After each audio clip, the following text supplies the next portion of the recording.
Definition of wisdom, बुद्धि क्या है? एक कौशल है, एक स्किल है जो आपको एक सफल जीवन जीने के लिए चाहिए। बुद्धि सिर्फ ज्ञान नहीं है, पर बुद्धि वो ज्ञान है जो आप सही जगह इस्तेमाल करते हैं। बाइबल बुद्धि के वचनों से भरा हुआ है।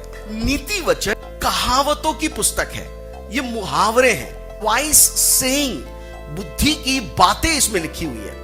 एक उदाहरण बताता हूं जो हम अक्सर इस वचन को कोट करते हैं। नीति वचन उसका 22 अध्याय पद 6 लिखा है, लड़कों को उस मार्ग की शिक्षा दे जिसमें उसको चलना चाहिए और वो बुढ़ापे में भी उससे ना हटेगा।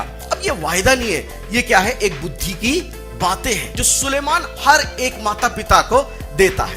क्या ऐसा नहीं है कि कई माता पिताओं ने अपने बच्चों को अच्छा प्रशिक्षण दिया पर फिर भी बच्चे परमेश्वर के वचनों में नहीं चल रहे? क्या ऐसा नहीं है कई माता पिताओं ने अपने बच्चों को अच्छी शिक्षाएं नहीं दिया पर फिर भी वो बच्चे परमेश्वर के वचनों में आगे चल के दृढ़ हुए?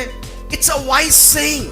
अगर आप इसको एक प्रतिज्ञा के रूप में ले लेंगे कि अगर मैं इन बच्चों को उस शिक्षा में चलाऊंगा तो बुढ़ापे तक नहीं भूलेंगे, तो शायद वो प्रतिज्ञा सफल नहीं होगा, है ना? पर एक माता पिता अगर बुद्धिमानी के साथ चलना चाहते हैं तो वो अपने बच्चों को अवश्य परमेश्वर के वचनों में क्या करेंगे? चलाएंगे। उदाहरण बताना चाहता हूं, एक उदाहरण। हम कहते हैं शराब पीने से कैंसर होता है, मानते हैं ना इस बात को?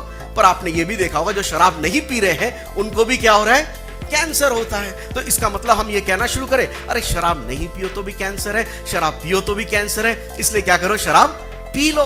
पर जो शराब पी रहा है उसको कैंसर होने के अधिक क्या है? चांसेस है। उसी प्रकार से जो अपने बच्चों को परमेश्वर के वचन की प्रशिक्षण नहीं दे रहा है उसके ज्यादा चांसेस है परमेश्वर से भटकने के लिए।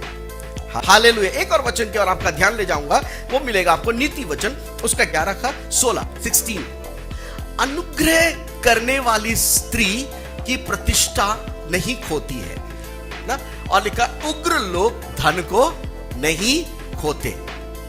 जो बाहुबली होते हैं ना, ताकतवर लोग, वो अपने धन को नहीं खोते। अब आप कहेंगे वायदा ये तो, इसलिए अगर मुझे धन नहीं खोना तो मुझे क्या करना पड़ेगा? उग्र बनना पड़ेगा, क्योंकि परमेश्वर का वचन नहीं। ये एक बुद्धिमानी का कथन है। It's a wise saying.